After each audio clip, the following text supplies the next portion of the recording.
السلام علیکم ورحمۃ اللہ تعالی وبرکاتہ۔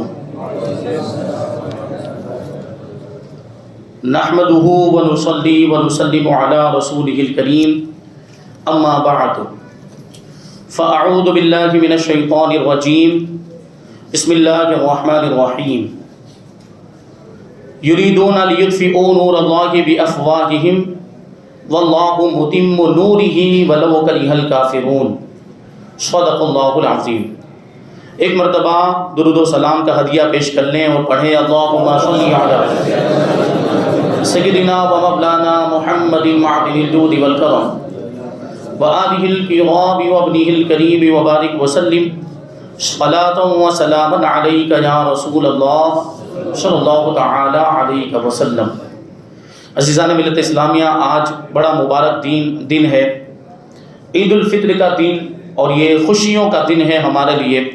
اللہ تبارک و تعالیٰ نے رمضان المبارک کے تحفے کے طور پر ہمیں عطا فرمایا، لیکن ہمیں اس میں سوچنا بھی ہے، غور و فکر بھی کرنا ہے کہ ہمیں آنے والی زندگی کیسے گزارنی ہے۔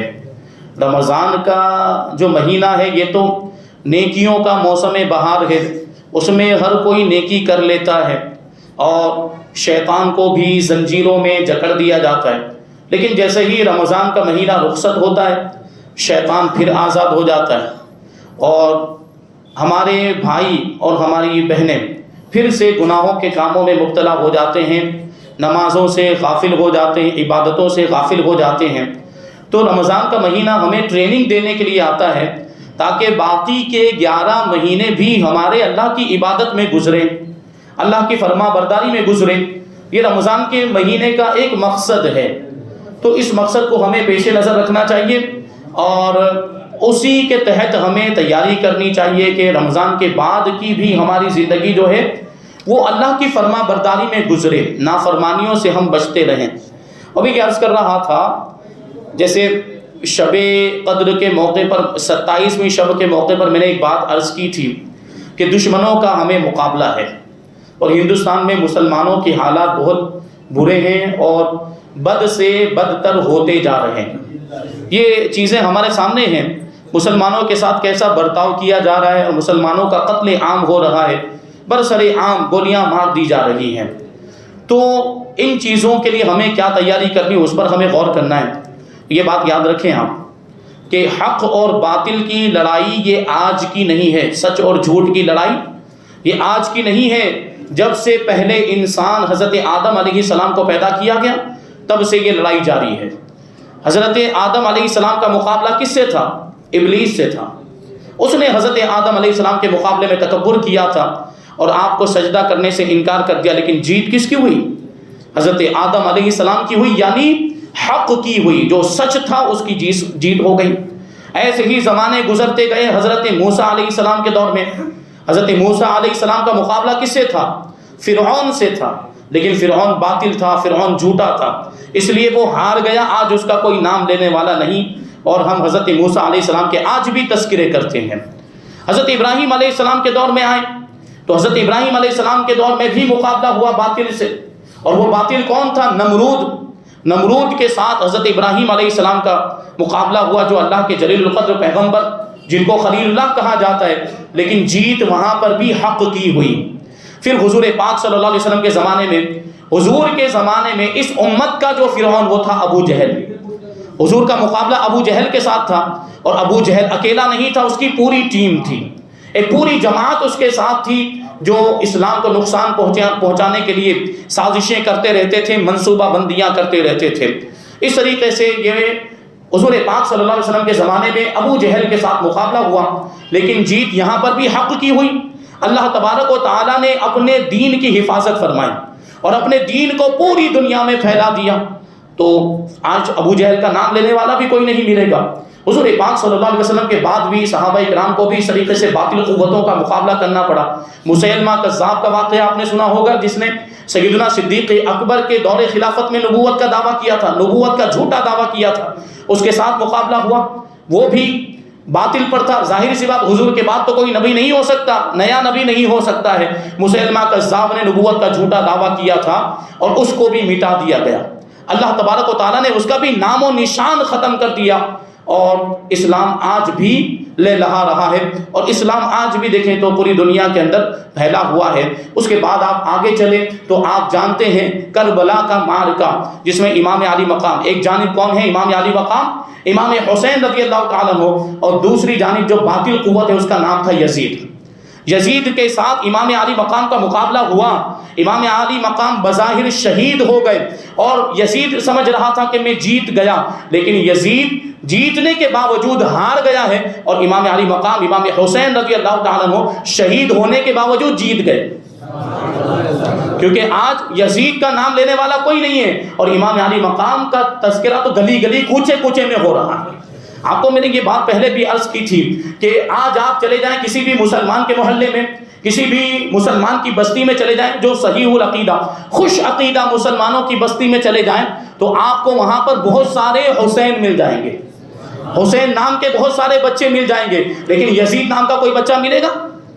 یزید نام کا کوئی بچہ نہیں ملے گا۔ یزید نام برا نہیں ہے، یہ یزید خبیث سے پہلے صحابہ کرام کا بھی یہ نام رہا ہے، یزید یہ نام اچھا ہے، لیکن جب سے یزید خبیث کا نام یہ ہوا، یزید پلید کا یہ نام ہوا، اس کے بعد لوگوں نے یہ نام رکھنا ہی چھوڑ دیا، یہاں تک کہ جو اندر سے یزید سے محبت رکھتے ہیں نا، وہ بھی یہ نام رکھنے سے ڈرتے ہیں کہ ہمیں برا بھلا کہا جائے گا۔ تو بہرحال یہاں پر بھی حق اور باطل کی لڑائی ہوئی اور جیت حق کی ہوئی۔ تو بہرحال ہمیں گھبرانا نہیں ہے، اس اعتبار سے اللہ تبارک و تعالیٰ اپنے دین اپنے اسلام کی ضرور مدد فرمائے گا، لیکن یہ بات بھی ذہن میں رکھیں کہ ہم مدد کریں گے تو اسلام بچے گا، ہم کوشش کریں گے، ہم اسلام کی حفاظت کریں گے تو اسلام بچے گا، یہ غلط فہمی ہے۔ یعنی یہ ضروری نہیں ہے کہ ہم ہی بچائیں، ہو اللہ تبارک و تعالیٰ اپنے اسلام کی حفاظت کے لیے جس کو بھی چاہے میدان میں اتار سکتا ہے، اپنے دین کی حفاظت کے لیے۔ اگر ہم نہیں کر سکے، اگر ہمارے اندر قابلیت نہیں ہے، اگر ہم نااہل ثابت ہوئے، اگر ہمارے اندر وہ طاقت اور قوت نہیں ہے کہ ہم اسلام کی حفاظت کر سکیں، تو اللہ تبارک و تعالیٰ دوسری قوم کو لائے گا، اور معاذ اللہ خدا نہ خواستہ اگر ہم دین سے بھٹک گئے، یا ابھی اس طرح ارتداد کے جو معاملات دیکھنے میں آتے ہیں، اگر کوئی مسلمان ایسا دین سے بھٹک گیا یا اسلام سے پھر گیا تو اللہ کو اس کی کوئی حاجت نہیں ہے، اور اس کی وجہ سے دین کو کوئی نقصان نہیں پہنچنے والا، اس کی وجہ سے اسلام کو کوئی نقصان نہیں پہنچنے والا، کیونکہ اللہ تعالیٰ قرآن مجید میں ارشاد فرماتا ہے یا ایھا الذین آمنوا من یرتد منکم عن دینہ فسوف یأتی اللہ بقوم یحبهم ویحبونہ، کہ اے ایمان والو اگر تم میں سے کوئی اپنے دین سے پھر بھی جاتا ہے تو ان قریب اللہ تبارک و تعالیٰ ایسی قوم کو لائے گا، ایسی قوم کو پیدا فرمائے گا جو قوم اللہ سے محبت کرتی ہوگی اور اللہ ان سے محبت کرتا ہوگا۔ اور اذلۃ علی المؤمنین عزۃ علی الکافرین، جو ایمان والوں پر تو بڑے نرم ہوں گے، ایمان والوں کے ساتھ تو بڑا نرم سلوک کریں گے، لیکن کافروں پر بڑے سخت ہوں گے، ایسی قوم کو اللہ تبارک و تعالیٰ لائے گا۔ اور یجاہدون فی سبیل، جو اس کی راہ میں جہاد کریں گے، ولا یخافون لومۃ لائم، اور کسی ملامت کرنے والے کی ملامت کی وہ پرواہ نہیں کریں گے، کوئی کچھ بھی بولتا رہے وہ اپنا کام کرتے رہیں گے، اللہ کے دین کی حفاظت کرتے رہیں گے۔ تو ہم اس گمان میں نہ رہیں کہ ہم کریں گے تو دین کی حفاظت ہوگی، ہمارے ذریعے سے دین محفوظ رہے گا، ہمارے ذریعے سے دین بچے گا، یہ بالکل بھی غلط گمان ہے۔ اللہ تبارک و تعالیٰ چاہے تو جس سے بھی چاہے یہ کام لے سکتا ہے، جس قوم سے چاہے، ہو سکتا ہے ہم تباہ ہو جائیں، ہو سکتا ہے ہم فنا ہو جائیں، ہمارا نام و نشان مٹ جائے اور دوسرے لوگ یہ زمین پر آباد کیے جائیں، اور پھر ان لوگوں کے ذریعے سے دین کی خدمت کا کام لیا جائے۔ اور ایسا پہلے بھی ہوا ہے تاریخ اسلام کے اندر، آپ دیکھیں دنیا کی ہسٹری کے اندر دیکھیں آپ، تو ایسا پہلے بھی ہو چکا ہے کہ مسلمانوں کا نام و نشان مٹا دیا گیا۔ چنگیز خان کا نام تو آپ نے سنا ہے، ہلاکو خان کا نام آپ نے سنا ہے، ان لوگوں نے کتنی تباہی مچائی تھی، اور ان لوگوں کی سفاکیت اور ظلم و ستم کی داستانیں اتنی خونی اور اتنی دردناک ہیں کہ تاریخ اسلام کے اوراق آج بھی ان داستانوں کو یاد کر کے آنسو بہاتے ہیں۔ اس طرح انہوں نے مسلمانوں کا قتل عام کیا تھا، چنگیز خان اور ہلاکو خان وغیرہ نے۔ یہ آپ کو بتاؤں میں، چنگیز خان نے بلخ، بخارا، سمرقند اور ایران کو بالکل تباہ و برباد کر دیا تھا، وہاں کے مسلمانوں کا نام و نشان مٹا دیا تھا۔ چنگیز خان کی آپ کو بتاؤں بات کہ بخارا میں اس نے مسلمانوں کا ایسا قتل عام کیا کہ جس کی مثال تاریخ عالم میں نہیں ملتی ہے، اور اس نے مسلمانوں کی کھوپڑیوں کے مینارے بنائے تھے۔ اللہ اکبر! چنگیز خان نے مسلمانوں کی کھوپڑیوں کے مینار آپ یہ سمجھیں کہ ہمارے ذریعے سے اسلام محفوظ رہے گا. یہ دیکھیں اس طریقے سے انہوں نے مسلمانوں کو مٹا دیا تھا. اللہ تبارک و تعالیٰ اپنے دین کی حفاظت فرماتا ہے. ہمارے ذریعے سے کچھ نہیں ہوگا, یہ تو اللہ کی توفیق سے ہوتا ہے. اللہ ہمیں توفیق عطا فرمائے تو ہم کر سکتے ہیں, ورنہ کچھ نہیں ہو پائے گا. تو بہرحال چنگیز خان نے بخارا کے اندر مسلمانوں کی لاشوں کے ڈھیر لگا دیے اور مسلمانوں کے سروں کے مینارے بنائے تھے اس نے. اور چنگیز خان نے بخارا کی جامع مسجد کے منبر سے یہ حکم دیا تھا اپنے سپاہیوں کو کہ میرا ہر سپاہی ایک مسلمان کا سر لے کر آئے, کم سے کم ایک مسلمان کا سر لے کر آئے. اور جو سپاہی کسی مسلمان کا سر لے کر نہیں آئے گا اس کو خود کو ذبح کر کے, اس کو خود کو کاٹ کر اس کے سر کو بھی اس مینارے میں جوڑ دیا جائے گا اور اس مینار میں لگا دیا جائے گا. تو اب اس کے سپاہی پریشان اور اسی چکر میں مسلمانوں کا قتل عام ہو رہا ہے. اور آپ جانیں اس زمانے میں مسلمانوں کے سر بک رہے تھے. بخارا کے اندر مسلمانوں کے سر بک رہے تھے. 50 اشرفیوں میں 50 درہم میں بھی سر دینے کے لیے کوئی تیار نہیں ہوتا تھا, کیونکہ ہر کسی کو یہ فکر لاحق ہوتی تھی اپنی جان بچانے کے لیے وہ سر وہاں چنگیز خان کے دربار میں اس کو پیش کرنا پڑتا تھا. دنیا نے یہ منظر بھی اپنی آنکھوں سے دیکھا ہے. یہ تاریخ ہے, آپ تاریخ کو پڑھیں اور تاریخ کو دیکھیں مسلمانوں کے ساتھ کیا کیا ہوا ہے اور مسلمانوں نے کیسے کیسے باطل قوتوں کا مقابلہ کیا ہے. کہیں صلاح الدین ایوبی کی مجاہدانہ زندگی کو آپ ملاحظہ کریں اور صحابہ کرام میں حضرت سعد ابن ابی وقاص کو دیکھیں, حضرت خالد بن ولید کو دیکھیں, حضرت ابو عبیدہ ابن جراح رضی اللہ تعالیٰ عنہ کی بہادری کے کارنامے دیکھیں کہ انہوں نے کس طریقے سے اسلام کے جھنڈے کو پوری دنیا کے اندر لہرا دیا ہے. یہ ان کے پاس جو قوت تھی وہ اللہ تبارک و تعالیٰ کی عطا کی ہوئی قوت تھی.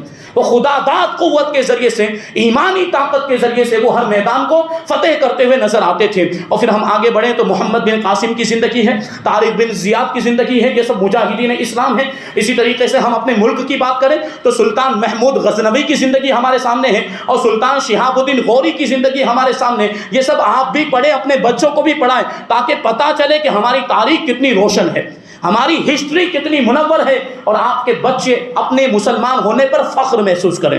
یہ آپ تاریخ بتائیں ہمارے مجاہدین اسلام کی. تو بہرحال وہ چنگیز خان نے یہ حکم دیا تو اب 50 اشرفیوں کے اندر اور 50 درہم کے اندر مسلمانوں کے سر بکتے تھے. مسلمان بھاگتے پھرتے تھے, جان بچاتے پھرتے, جنگلوں میں چلے گئے تھے کیونکہ جو بھی مسلمان ملتا تھا اس کو قتل کر دیا جاتا تھا. ایسا قتل عام ہوا, لوگ یہ سمجھنے لگ گئے تھے کہ اب اسلام کا نام لینے والا کوئی نہیں بچے گا. ایسا قتل عام ہوا تھا تو کیا ہوگا, سب یہی سوچ رہے تھے کہ اسلام کا نام لینے والا کوئی نہیں بچے گا. آج یہ ہمارے ملک کے جو ہمارے دشمن بنے بیٹھے ہیں برادران وطن, یہ بھی سوچ لیں, یہ بھی بات ذہن میں رکھیں کہ اگر یہ سوچتے ہیں کہ مسلمانوں کو مٹا دیں گے تو اسلام مٹ جائے گا تو یہ بالکل غلط فہمی میں ہے. اگرچہ یہ سارے مسلمانوں کو ختم کر دیں, یہ پورے ہندوستان کے مسلمانوں کو ختم کر دیں, اسلام ختم نہیں ہو سکتا. مسلمان ختم ہو سکتا ہے لیکن اسلام ختم نہیں ہوگا, کیونکہ اسلام کی حفاظت کی ذمہ داری خود رب تبارک و تعالیٰ نے لی ہے.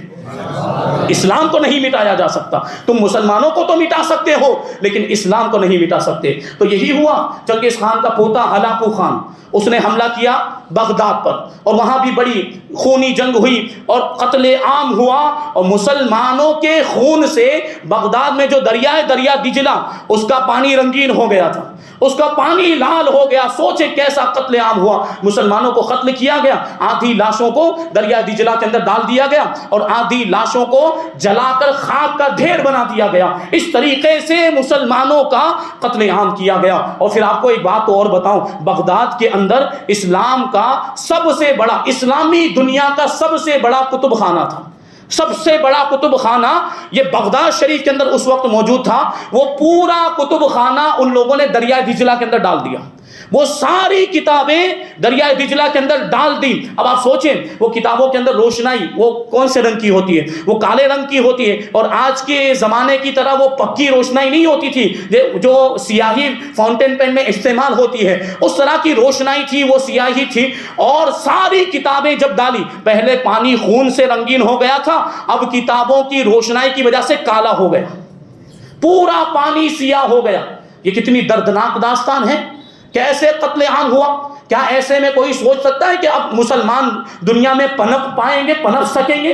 یا اسلام کا نام لینے والا کوئی باقی رہے گا؟ مسلمان پھر سے سر اٹھا پائیں گے؟ لیکن پروردگار کا وعدہ ہے اور اس نے اپنے وعدے کو سچ کر دکھایا. یریدون لیطفئوا نور اللہ بافواہہم واللہ متم نورہ ولو کرہ الکافرون. کہ اللہ تبارک و تعالیٰ یہ کفار چاہتے ہیں، اسلام کے دشمن تو یہ چاہتے ہیں کہ اپنے منہوں سے پھونکے مار مار کر اللہ کے نور کو بجھا دیں، لیکن اللہ تبارک و تعالیٰ اپنے نور کو مکمل کر کے رہے گا اگرچہ کافروں کو برا لگے، اگرچہ کافر برا مانتے رہیں. اللہ تبارک و تعالیٰ اپنے دین اسلام کے نور کو مکمل کر کے رہے گا. تو پھر دیکھیں کیسی مدد آئی. سوچیں یہ کیسے دشمن تھے چنگیز خان اور ہلاکو خان، یہ اسلام کے کیسے دشمن تھے، مسلمانوں کے نام سے چڑھتے تھے. لیکن یہ ہلاکو خان کا پوتا ارغون خان وہ خود مسلمان ہو گیا، وہ خود مسلمان ہو گیا، اور پھر یہ پوری تاتاری قوم مسلمان ہو گئی. اب وہی لوگ جو پہلے اپنی تلواریں لے کر اسلام کے خلاف نکلتے تھے، اب ان کی تلواریں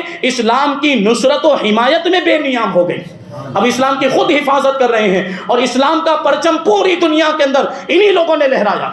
یہ منگول قوم کے لوگ، چنگیز خان، تاتاری جن کو کہا جاتا ہے، اور ہلاکو خان کا پوتا ارغون خان یہ خود مسلمان ہو گیا تھا. تو اب سوچنے جیسی بات ہے کہ یہ کیسے ہوا، اتنا بڑا انقلاب کیسے آیا. بات تھوڑی لمبی ہو سکتی لیکن ضروری بات ہے. یہ سوچیں آپ کے چنگیز خان اتنا بڑا اسلام کا دشمن، اور ہلاکو خان بھی مسلمانوں کا کتنا بڑا دشمن، اس کا پوتا مسلمان کیسے ہو گیا. تو اس کے بارے میں تاریخ میں آیا ہے، لکھنے والوں نے لکھا ہے کہ ان لوگوں نے مردوں کو تو مارا تھا، مسلمان مردوں کا تو قتل عام کیا تھا، لیکن مسلمان خواتین کو ان لوگوں نے باندی بنا لیا تھا، ان کو لونڈیاں بنا لیا اور خادمہ بنا کر اپنے محلوں میں رکھتے تھے. تو اسی طریقے سے مسلمان خواتین یہ ہلاکو خان کے دربار میں بھی رہتی تھی. ہلاکو خان کے دربار میں بھی مسلمان عورتوں کو خادمہ بنا کر رکھا گیا. وہ مسلمان عورتیں، ان کے دل میں ایمان کا چراغ روشن تھا، اور وہ اپنے دین کو نہیں بھولی تھی، اور انہوں نے وہ خونی منظر بھی دیکھا تھا تو ان کے جذبات میں اور بلندی آ گئی تھی، ان کے حوصلے اور بلند ہو گئے تھے. تو ان لوگوں نے اب دیکھیے خواتین نے کیسا کارنامہ انجام دیا ہے، یہ اسلام کی خواتین نے کیسا کارنامہ انجام دیا ہے. ان لوگوں نے محلوں کے اندر دین کی تبلیغ کرنا شروع کر دیا. ان کی جو خواتین ہوتی تھی ان کو وہ دین کے بارے میں بتاتی تھی، اسلام کے بارے میں بتاتی تھی، اسلام کی تعریف کرتی تھی، ان کے سامنے قرآن کی آیتیں پڑھ کے سناتی. تو وہ جو وہاں ارغون خان کی بیوی بھی تھی، ارغون خان کو پتا چلتا اور اس کی بیوی بھی جا کر اس کو یہ ساری باتیں بتاتی. دھیرے دھیرے ارغون خان کے دل میں اسلام کی محبت پیدا ہو گئی. ارغون خان کی بیوی بھی مسلمان ہو گئی اور وہ خود بھی مسلمان ہو گیا. اور چونکہ یہ پوری قوم کا بادشاہ تھا، جب بادشاہ مسلمان ہو گیا تو پوری قوم مسلمان ہو گئی. تو یہ بات ہے، یہ عورتوں نے ایسا انقلاب برپا کیا ہے. مردوں کو تو مار دیا گیا تھا، مردوں کا تو قتل عام ہو گیا. میں نے کہا نا کہ کسی کے ذریعے سے بھی اللہ تبارک و تعالیٰ اسلام کی حفاظت کا کام لے سکتا ہے، اور یہ خواتین کے ذریعے سے لیا گیا. تو سوچیں آپ کہ ہم کدھر جا رہے ہیں اور ہم کیا کر رہے ہیں. یہ ہمارے عمل کے ذریعے بسا اوقات ہمارے دین کو نقصان پہنچتا ہے. اور یہ بات میں آپ کو بتا دوں کہ اگر ہمارے عمل کے ذریعے یا ہماری کسی بات کے ذریعے، ہمارے کسی قول کے ذریعے ہمارے دین اور ہمارے مذہب کو نقصان پہنچے تو اس سے بڑا نقصان کوئی اور نہیں ہو سکتا.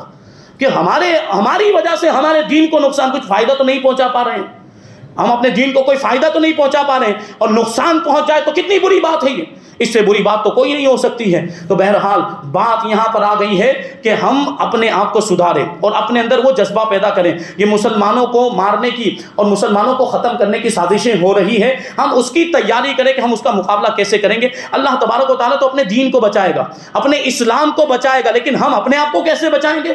اس کی تیاری تو ہمیں ہی کرنی پڑے گی. تو ہم اپنے آپ کو اگر بچانا چاہتے ہیں تو اللہ سے لو لگا لیں.